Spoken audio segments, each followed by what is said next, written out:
Hey Flock, Mike here from Epic Duck Studios. It's July 28th, and here's what quackened. Right, so I didn't get a lot of painting done this past week, and that's mostly because I got the Indomitus box, and pretty much the whole week's just been dedicated to assembly. So here's just a couple quick models that did get done. First up is Chuck Dogwood from Riot Quest. This is actually not one of my favorite models, but once I got painting it, I really started to kind of love the character of it. He's just this crazy old man with a sock puppet, and it's just goofy, and it looks like it took comic style really well. His character's kind of flavor, this, you know, rampaging old man, just kind of feels appropriate for a comic book Saturday morning cartoon kind of feel. So the more I paint him, the more I start to like the character. So anyways, he's grown on me. He's gonna be hitting the table soon. I also got 2 more of the Riot Quest treasure chests done up. So that's 1 treasure chest left to go. I've still got the clockwork chest to go here. 5 out of 6 done is not bad. The next one will be done before I get a chance to game, so that's cool. And then today I painted up another Riot Quest piece I've sort of been holding back, and that's Weird Wendell, the Goblin Wrangler. So he'll be hitting the table pretty soon too.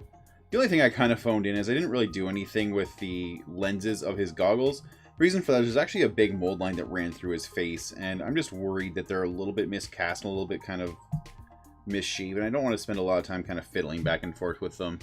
You know, for most gaming purposes, this is certainly good enough. I'm happy with it. It still has a lot of the notes of comic style, and I don't think I need to take it really any further than this. So the only non-Riot Quest piece I painted in the past week is a single Necron from the Indomitus box. And here he is. You see I went with a sort of 90s neon synthwave kind of feel to it. Lots of purple, neon blue, and like sunset oranges. I love how this piece came out, and I can't wait to get this color on the rest of them. Now, a little fun story is I assembled all of them, I lined them up on my priming sticks, and I went out and bought a new primer. It was a Premier Satin, Premier Satin Moon Blue. And it's sort of roughly the same color blue as this base here. It's fairly dark. And I sprayed all of them. And I was in a little bit of a hurry. Just, you know, had plans with my wife that afternoon, and I was just trying to get things done. And I wasn't really paying attention. I didn't do a test model, and every time I buy a new primer or a new rattle can, I always test it on a spare chunk of sprue or something first, because you never quite know how a new spray can's going to react. And I was just, you know, trying to beat the clock, trying to get the pieces ready to paint on my show, and I sprayed all of them, the entire batch. And I don't know if it was too humid, or I didn't shake the can enough, or if I was just not paying enough attention. I don't know what it was, but the primer went on. You get that sort of like that orange peel finish to it. It was a little bit heavy in a few places. So I own something like 200 Necron models, and every single one of them, except the new ones, is currently being stripped. I'm taking all the paint off the old ones, because I just didn't love... I mean, I painted them almost a decade ago, and I just didn't really love how they looked. So I started stripping them earlier this year. And then I got kind of burned out on that project, and when the new Necrons showed up for Indomitus, I was pretty thrilled that I basically had a clean slate. I could go in, start some new models, and then maybe that would fuel me into going back to my old stuff. And then, of course, what happens is I get a bad prime job, and all my new stuff needs to be stripped down too. So not only is my old pile of Necrons being stripped, my brand new Necrons are being stripped. I grabbed 1 Necron, tried soaking in some Simple Green, scrubbed the heck out of him, and got that primer off.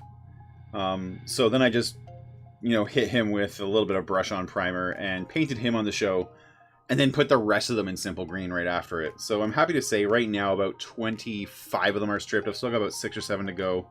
So right now I've just got a handful of Warriors, and I think 2 or 3 old Lich Guard I found that hadn't been painted yet. I also primed at the same time, and sure enough, they now need to be stripped again. So long story short, he'll have companions soon. This coming week, I'm probably going to be focused on this. I was actually expecting to be working on Warcaster stuff soon, but it hasn't arrived yet, so it's buying me a little bit of time. I was actually a little bit worried because Indomitus and Warcaster were kind of slated to hit about the same time. And honestly, from like a gaming perspective, I'm more interested in Warcaster. But, you know, I've got a soft spot for Necrons. Necrons are the thing that got me into wargaming. They're my very, very first army was a Necron Battle Force back in 4th edition. And so it's really fun for me to just be able to return to them and bring them a completely different vibe. Kind of something I wouldn't even have known to think about, like, when I started this hobby 13 years ago. Now, I haven't done a lot of painting this week, but it's been a big week for video releases. I got my comic-style Imperial Fist painting video finally up that I've been promising you guys since basically the dawn of time. It's only been a couple weeks, but it feels like forever. I also got the first video I'm collaborating with my mini factory on, so that was painting the Fire Elemental. Actually, wait, that was a miniature I painted last week. Let me grab that. I actually forgot I painted this because it was completely off my show. I did this one all offline because it was kind of supposed to be a little bit of a surprise.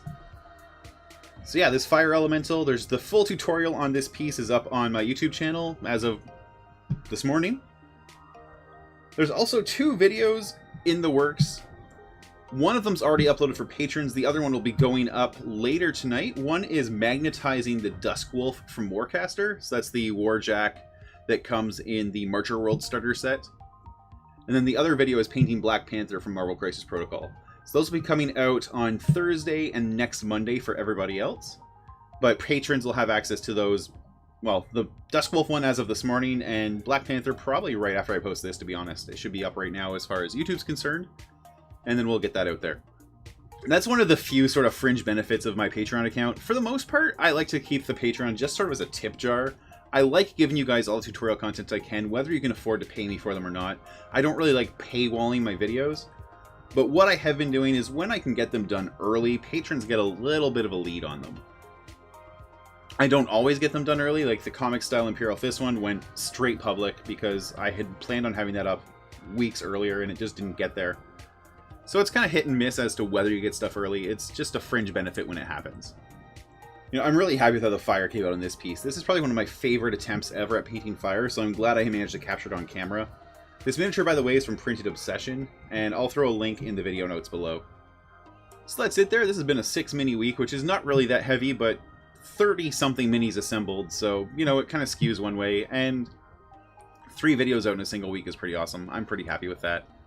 This coming weekend is also Gen Con Online. I'll be teaching Just Paint the Base on Friday, both afternoon and Friday evening, and then Comic Style on Saturday morning, Saturday evening, and Sunday morning. Now, the Sunday morning class still has a lot of room in it. Saturday night is sold out, though.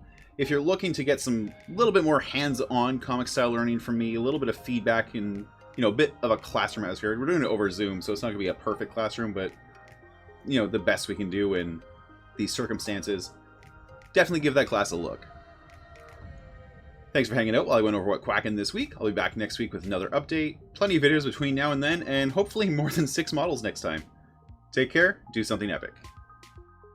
Hey, thanks for watching my video. If you enjoyed that one, please hit like and subscribe, and don't forget to hit the bell so you get notifications when I post new videos in the future. If you want to take your support even further, you can do that at patreon.com/epicduck. Every little bit helps keep the lights on and the paint flowing, puts new models on the table so I can make interesting videos, and most importantly, puts a roof over my family's head and food on the table. You can also join me for live painting shows several times a week at twitch.tv/epicduckstudios. I'd love if you came by and watched the show sometime and followed the channel. I want to give a big thank you to everyone who's supported my content over the years, both past and present. It's been an absolutely wild ride, and I couldn't do this without all the wonderful fans and flockers out there. The hobby community is just an amazing group of people, and you really make this worth doing. So let's just keep on doing this together, making more content, and just being fantastic together for years to come. Thanks again for watching, and until next time, do something epic.